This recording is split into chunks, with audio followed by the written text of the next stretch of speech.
Fiesta de la Sagrada Familia, Evangelio de San Lucas, capítulo 2, versículos 22 al 40. Cuando llegó el día fijado por la ley de Moisés para la purificación, llevaron al niño a Jerusalén para presentarlo al Señor, como está escrito en la ley. Todo varón primogénito será consagrado al Señor. También debían ofrecer en sacrificio un par de tórtolas o de pichones de paloma, como ordena la ley del Señor. Vivía entonces en Jerusalén un hombre llamado Simeón, que era justo y piadoso, y esperaba el consuelo de Israel. El Espíritu Santo estaba en él y le había revelado que no moriría antes de ver al Mesías del Señor. Conducido por el mismo Espíritu fue al templo, y cuando los padres de Jesús llevaron al niño para cumplir con él las prescripciones de la ley, Simeón lo tomó en sus brazos y alabó a Dios, diciendo: Ahora, Señor, puedes dejar que tu servidor muera en paz, como lo has prometido, porque mis ojos han visto la salvación que preparaste delante de todos los pueblos, luz para iluminar a las naciones paganas y gloria de tu pueblo Israel. Su padre y su madre estaban admirados por lo que oían decir de él.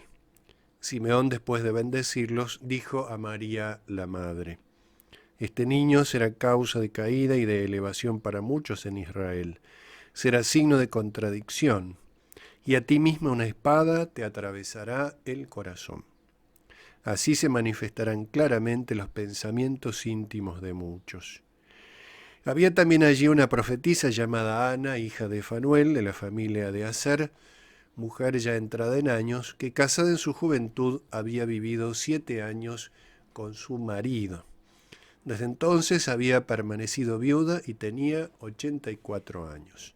No se apartaba del templo, sirviendo a Dios noche y día con ayunos y oraciones. Se presentó en ese mismo momento y se puso a dar gracias a Dios. Y hablaba acerca del niño a todos los que esperaban la redención de Jerusalén.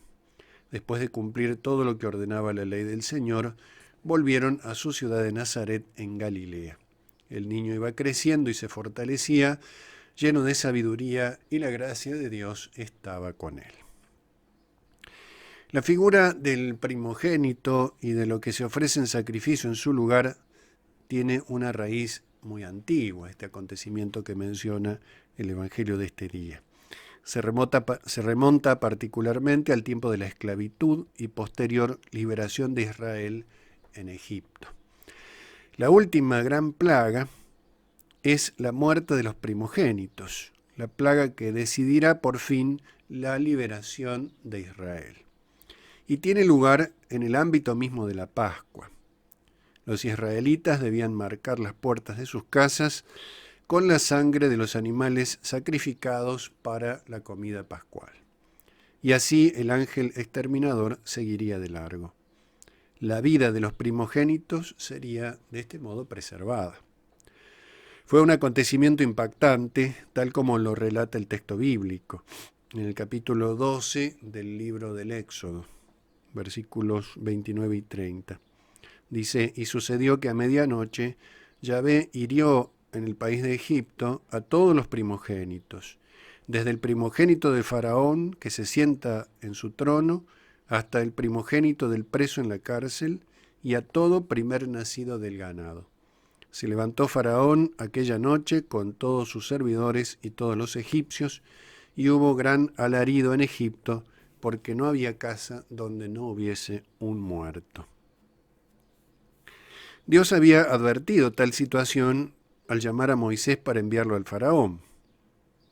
Dirás al Faraón, dice también en el capítulo 4 del libro del Éxodo, Dios le dice a Moisés: dirás a Faraón, así dice Yahvé, Israel es mi hijo, mi primogénito. Yo te he dicho, deja ir a mi hijo para que me dé culto. Pero como tú no quieres dejarle partir, mira que yo voy a matar a tu hijo, a tu primogénito. Esta gran advertencia que Dios, por intermedio de Moisés, hace al Faraón. Faraón que es signo de lo demoníaco especialmente, de los enemigos de Dios. Israel, el pueblo de Dios, es presentado acá como primogénito, como precisamente hijo de Dios.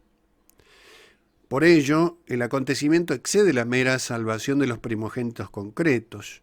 Es el pueblo de Dios quien es salvado, rescatado de la esclavitud. Y esa esclavitud física representa la esclavitud espiritual, que es, por supuesto, el pecado. Todo esto está presente en la narración de San Lucas, que nos muestra a María y a José presentando al niño en el templo. Él es el primogénito por excelencia. Nos dice San Pablo en la carta a los Colosenses, Él es imagen de Dios invisible, primogénito de toda la creación. Él es el principio, el primogénito de entre los muertos. Es el primero en resucitar, es la primicia de la resurrección. Además, el primogénito, la noción de primogénito está muy vinculada al amado, el primogénito, el hijo amado. No es casual la relación con la sangre y con la muerte. Muchos siglos atrás, Abel había ofrecido los primogénitos del rebaño. Abel hizo una oblación, nos dice el libro del Génesis, de los primogénitos de su rebaño y de la grasa de estos. Yahvé miró propicio a Abel y a su oblación. Es un sacrificio agradable a Dios, no por la sangre ni por la muerte de sí mismas, sino por el corazón de Abel y sobre todo porque ese sacrificio preanuncia el sacrificio de Cristo. Y será Caín, el primogénito, quien le dé muerte a Abel. Trágicamente comienza entonces la historia de la primogenitura. Y la primogenitura de Esaú, que Esaú pierde, pasa a Jacob, otro gran ejemplo. Una primogenitura mal vivida. Pasa entonces a Jacob. Y Jacob es Israel, el padre de las 12 tribus. Y así el pueblo de Dios se convierte en primogénito, no por derecho, sino por pura misericordia, en hijo predilecto, en objeto de las misericordias de Dios. Misericordia que ese pueblo tantas veces desprecia. La primogenitura debía ser redimida y solo es redimida en Cristo. Él es el Hijo de Dios, el unigénito, el amado,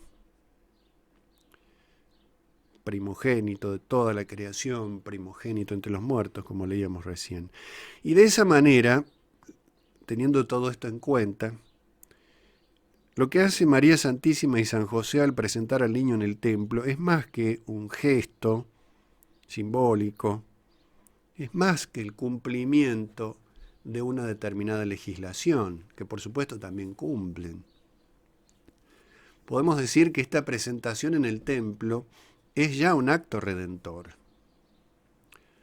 Y por eso el anciano Simeón habla de la luz, de lo que ya pueden ver sus ojos desgastados acerca de aquella luz que ilumina no ya a un pueblo, sino al universo entero, para despejar las tinieblas del pecado, para ofrecerse en sacrificio agradable al Padre, derramando no por casualidad una sangre más elocuente que la de Abel, como nos dice la carta a los Hebreos. Y por eso el santo anciano anuncia misteriosamente la pasión del Señor. Tanto Simeón como Ana simbolizan, en cierto modo, el Antiguo Testamento. Es marcada la insistencia en la vejez de ambos, a la luz de la vida nueva en el niño Jesús. Las promesas se han cumplido. El Antiguo Testamento contempla a Jesús y se alegra. Algo similar había sucedido con Zacarías e Isabel, por supuesto, y con Juan Bautista, que salta de gozo en el seno de su madre. Vemos unido aquí el gozo y el dolor, la alegría por las promesas que se cumplen y el dolor de la pasión redentora, esa espada que atravesará el corazón de María. Pero no hay contradicción. Es, según la comparación que el mismo Cristo hará años después, como el dolor y el gozo del parto, del dar a luz. Porque del sacrificio del amor la vida alcanza su plenitud, la hora culminante de Cristo. Hay derramamiento de sangre, hay muerte, hay sacrificio y hay un nacimiento que es el nacimiento de la Iglesia, y por eso María Santísima está al pie de la cruz. Que la Sagrada Familia entonces en esta festividad nos alcance la luz de la fe en esta vida y la luz eterna del Cordero de Dios en la Jerusalén del cielo.